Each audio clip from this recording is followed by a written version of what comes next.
My sister and I were staying at an old historic hotel in the middle of nowhere, Montana. The building had been in use since the 1980s.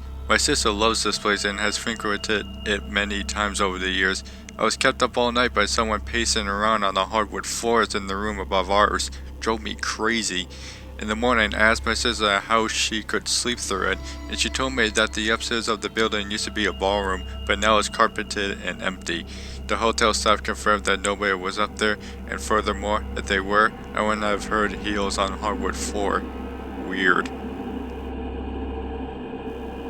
My family traveled to the south of France to stay in a cottage owned by someone my dad worked with. The owners visited occasionally, but that summer it was free, and we had 10 days booked in there. After a long 2 days on the road, we drove down a steep driveway towards a secluded mill cottage. With the water wheel set static alongside the stone house, there was a descent with stone stairs down under the wheel next to the house, and a small river circled the place.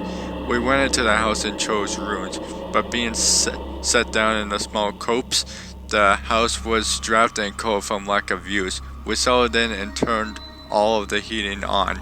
Yet the house remained cold and felt damped. The first night we had set a fire in the living room and listened to a couple of audio books before my sister and I went to sleep. My parents stayed up a little longer and then went to bed. Around midnight, they both woke up at exactly the same time, and the door to their bedroom was opening slowly. At first, they thought it was my sister until they saw a large, dark silhouette of a man framed in the doorway, standing stock still, just looking in the direction as if appraising them.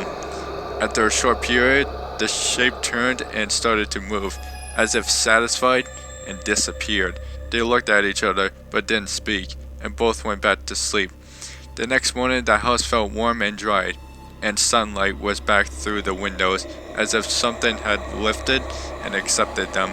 They spoke the next day and both agreed that although they were skeptics, it could not have been anything other than something supernatural in that doorway deciding their worth.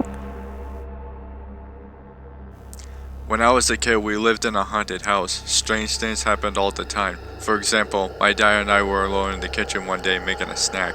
We put a plate on the kitchen counter and walked our way to the fridge. We got what we wanted out of the fridge, turned around to walk back to the counter, and the plate flew off the kitchen counter and broke on the floor.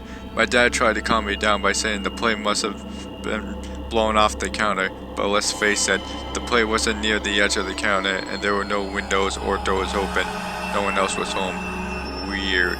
I also woke up to an old lady standing by my bed on more than one occasion. I told myself I was dreaming. This part might be dark, but here's the rest of the story.